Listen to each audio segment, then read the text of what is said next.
Right now, I'm holding tea watching the Bosphorus from my window, but not from that old villa anymore, from a small two-bedroom apartment. My balcony has just two potted flowers. I used to have dozens of rose bushes in my garden. 3 months ago, my life looked perfect on paper. A 15-room Bosphorus villa, a 32-year marriage, a successful businessman husband, two university-educated children, summer vacations in Bodrum every year, winter skiing in Uludağ. Our neighbours saw us as the ideal couple. But no one could see what I saw every morning when I looked in the mirror. That emptiness, that exhaustion, that question, what am I worth? Serkan, my husband, owned a construction company, a self-made man. When I met him, I was 26, he was 28. I was a newly graduated architect with dreams, with projects. But after marriage, those dreams slowly got buried under the word housewife. In the early years, I didn't resist, because Serkan was so insistent. A woman's greatest achievement is creating a happy home, he would say. You're my queen. Queens don't work, they reign. Those words sounded romantic, but over time I realized that reigning actually meant obeying, because a queen has no money of her own, no account of her own, no voice of her own. As the years passed, I became more invisible. While Serkan rose in the business world, I was shrinking within the villa's walls. The children grew up, went to universities, built their own lives, and I remained, in an empty villa, in an empty marriage. The change began slowly. Or maybe it was always there, but I didn't want to see it. Serkan's behaviour started to shift. He used to talk to me at dinner, about his work, his projects, his dreams. In recent years, he would stare at his phone during meals, eat quickly, and retreat to his room. I have so much work, he'd say. I expect you to understand. And I did understand. I always understood, because I had learned to be the understanding wife. Then came the assistant. Her name was Daphne, 29 years old, energetic, ambitious young woman. When Serkan hired her, he said, "She's very talented, she'll contribute a lot to the company." When I first met her, Daphne was very polite. "Serkan Bey talks about you a lot," she said with a smile. "It's wonderful to meet you."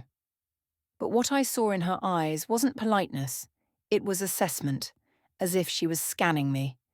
And in her mind, she was saying, "This woman is no threat. She's outdated, left behind." Over time, Serkan started coming home later. "I was in a meeting with Defne," he'd say. "We were preparing the project presentation." One evening when he returned to the villa, there was a perfume scent on him, a scent I had never bought him. Light, sweet, a young scent. "Did you get new perfume?" I asked. He hesitated, just for a second. But that hesitation said everything. "They handed out samples at the office," he said. Defne picked it, of course. That night, lying alone in bed, I stared at the ceiling and thought, when did we become such strangers to each other? 3 months ago, Serkan said something to me, and everything began with that sentence. It was May, Istanbul's most beautiful time. The roses in the garden had bloomed, a gentle breeze came from the Bosphorus. At dinner, Serkan approached me. His shirt was pressed, his hair freshly cut. His scent was different. He'd been paying more attention to himself lately. "Aylin," he said, "I need to tell you something." My heart sank. Because married women know. Nothing good follows sentences like these. "I'm going to Antalya with Daphne this week. There's an important project presentation. We'll stay for a week." With Daphne. A week. Antalya. "I see," I said calmly. "When are you leaving?" "Tomorrow morning. Early flight."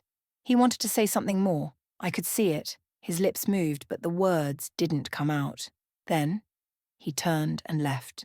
But the next morning, he finally said those words. As he was packing his suitcase, I entered the kitchen. I had made him coffee. I used to do it before every trip. Maybe I wanted to do it one last time. "Serkan," I said, "can I come to Antalya too?" We haven't had a vacation in a long time. He turned to me. There was an expression on his face. Discomfort, guilt, or just impatience. Aylin, he said, this is a business trip. You'd be bored. I wouldn't be bored, I said. I'll walk on the beach, read books. I want to be with you. He took a deep breath, then he said it. You're not young anymore. Traveling with you is exhausting. You can't move quickly. You constantly need rest. What will you do while I'm working? As he spoke those sentences, it was as if he were talking about someone else, but he was talking about me. Me, the woman who had made him a home for 32 years, raised his children, met his every need. Exhausting? I whispered. Yes, he said, and frankly, I need to focus on this trip, without distractions. Distracting. I was now a distraction. I understand, I said. He grabbed his suitcase, walked to the door, didn't even look back. I'll be back in a week, he said. Take care of yourself. The door closed, the car sound faded away, and I was left alone in that enormous villa. That day, something broke inside me, but not in the way you'd expect. I didn't cry, I didn't scream, I didn't throw anything. I just sat, in the living room on that luxury sofa. I looked around. 15 rooms, crystal chandeliers, Italian marble. Everything was perfect. Everything was expensive. Everything was empty. 32 years. For 32 years, I had molded myself to this man's life. I shelved my own dreams. I didn't even open my own account because he said, we have a joint account anyway. And now he was telling me, you're not young anymore. I was 58 years old. Yes, youth had passed. My hair had greyed. There were wrinkles on my face, but I was still here, still standing, still breathing. And suddenly I realized I hadn't aged. I had disappeared. In this villa, in Serkan's shadow, I had slowly erased myself. I had become Serkan's wife. Aylin had vanished. In that moment, I made a decision. If I'm not young anymore, then this marriage isn't young either. This villa isn't young, this life isn't young. And if he wants a new life, so do I. The day Serkan left for Antalya, I took action. The first thing I did was open his computer. The password was very simple, the company's founding date. Serkan always put his work before everything. Even his password showed that. I opened his emails. There had been months of correspondence with Defn. These weren't business emails. Can we meet tonight? I miss being with you. I'll be at the office early tomorrow when no one's there. My heart raced, but I didn't cry, because there was anger inside me now. And anger is much more powerful than pain. I dug deeper. Bank accounts, property documents. Everything was on the computer, because Serkan said, we're in the digital age. The villa was registered in his name. We pay less tax this way, he'd said when we got married. I hadn't objected. The bank accounts were also in his name. There was only a credit card I used, but that too was linked to his account. So on paper, I had nothing. In 32 years of marriage, legally I had no assets. But there was one thing, something Serkan had forgotten. This villa was bought when we got married. And in Turkey, property acquired during marriage is joint property, meaning this villa, half of it was mine. Legally. That night, I walked through the villa. I visited every room. I stood under the crystal chandeliers. I touched the marble stairs. I smelled the rose bushes in the garden, and I said goodbye to all of it, because this villa no longer belonged to me. Maybe it never had. It was just a cage, made with golden bars, but still a cage. The next morning I went to a lawyer. The lawyer's name was Leyla Hanım. In her 50s, sharp-eyed, self-assured woman. My friend Nur had directed me to her. She's the best in family law, she'd said. When I entered her office, Leyla Hanım sized me up. Then she smiled. 30-year marriage, husband's infidelity, joint property division case, she said. How did you know? I asked in surprise. Because I hear this story 5 times a month, she said. Sit down, tell me. I told her everything. Serkan's words, Defne, the emails, the accounts, the villa. As I spoke, it was as if weights were lifting from my shoulders. Leyla Hanım took notes. Then she looked at me. Aylin Hanım, she said, I have good news.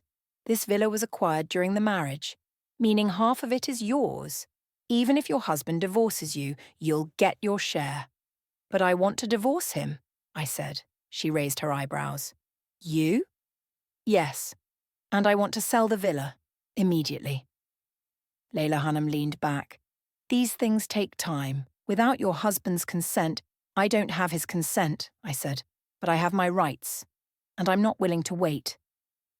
In that moment I saw a light in Leyla Hanım's eyes. Respect, or perhaps recognition. Maybe she too had once been on such a path. Very well, she said. Then we need to move quickly. We can take a few steps before your husband returns. Like what? We can freeze joint accounts. We can file for divorce and we can get the villa appraised. How long will it take? If we're fast, she said, 1 week. Exactly Serkan's return date. Let's begin, I said. That week was the busiest week of my life, and the freest. Every morning I woke up early, met with the lawyer, signed documents. At noon I spoke with real estate agents, appraised the villa. In the evening at home alone I made plans. Serkan called every day. How are you? He'd ask. There was guilt in his voice, maybe some relief too. I'm fine, I'd say. How are you? We're busy, he'd say. The meetings never end. We're busy. Plural. So Daphne was there too. Of course. One night, I found Daphne's Instagram account. It was public. Her stories had Antalya views, beach, sunset, wine glasses, and in one photo, a male silhouette in the distance. His face wasn't visible, but I knew. It was Serkan. I closed the phone. I didn't cry. I just smiled. Because Serkan didn't know. He didn't know that I too was planning something much bigger than his Antalya. By the end of the week, Leyla Hanım called. Aylin Hanım, she said. I found a buyer for the villa. A very good offer, but we need to decide quickly. How much? She named a figure. A very high figure. Above the villa's market value. I accept, I said. But your husband? My husband will sign when he returns, I said. Or the court will force him. It doesn't matter. The villa will be sold. I hung up. I looked at the Bosphorus from the window. The sun was setting. The sky was orange. And for the first time I felt it. Freedom was approaching. Serkan returned exactly 1 week later. It was Saturday morning. When the taxi arrived at the villa, I was in the garden, pruning the roses, for the last time. Aylin, he said, taking down his suitcase. I missed you. I smiled. Welcome back. He hugged me. His perfume still had that sweet scent. Defna's scent. How was it? I asked. Exhausting, he said. But successful. We got the project. Congratulations. We went inside.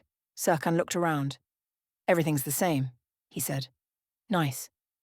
Actually, I said, some things have changed. He turned to me.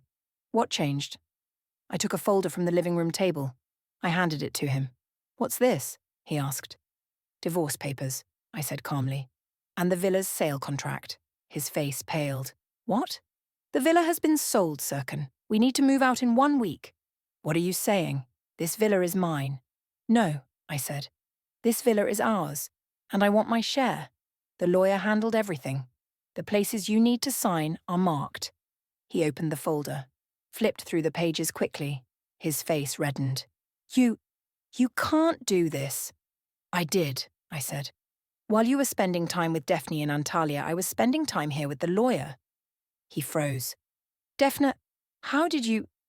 I know, Serkan. I read your emails. I saw the photos. I know everything. The folder in his hand trembled. Aylin, this is a misunderstanding. No, I said. My voice was cold but determined. This is a very clear understanding. You're with a young woman, and I'm the exhausting wife. I didn't mean it that way. But that's what you said, and that sentence ended our 32 years. He collapsed, sat on the couch, put his head in his hands. Aylin, he whispered, Please, we can't lose this villa. This is our home. This was your home, I said. For me, it was a cage, and I want to be free now. What about me? I looked at him. I had spent 32 years with this man. I thought I loved him, but now I only saw a stranger. You? I said. You'll be happy with Daphne. Young, energetic, not exhausting. She was a mistake. No, Serkan. The mistake was mine. Forgiving you for 32 years was the mistake. Putting you at the center of everything was the mistake. Erasing myself was the mistake. I stood up, walked toward the door. Where are you going? He asked. To my new life, I said. You can sign the papers here, or not, and the lawyer will go to court. It doesn't matter. I opened the door. One last time I looked at the villa, at its magnificent hall, its crystal chandelier, its marble staircase. And I realized I wouldn't miss any of it. Now, 3 months later, here I am, in my small 2-bedroom apartment, watching the Bosphorus, waking up with the morning sun. The villa was sold. My money is in my account. For the first time, an account opened in my name. For the first time, money that's only mine. Serkan signed the papers, without going to court, because he knew. He had lost, not just the villa, me too. I heard he also broke up with Daphne. The young woman wanted a successful businessman, not a man on the verge of bankruptcy whose house was sold. Sometimes I pity him, but very little. Now I wake up every morning at whatever time I want. I drink the coffee I want. I read the book I want. No one tells me you're not young anymore, because I'm alone. And loneliness is much less exhausting than the marriage I was in for years. Last week I met with an old friend from architecture school. Aylin, she said, I'm working on a project. I'd like your input. After 32 years, someone was asking me for professional input. Of course, I said, I'd love to. Maybe one day I'll start working again. Maybe not. But now the choice is mine, and that's more valuable than anything. This was a true story from Istanbul. If you liked it, don't forget to like and subscribe, because every week we share powerful women's stories like this. See you in the next video. And remember, you are never exhausting. You are strong.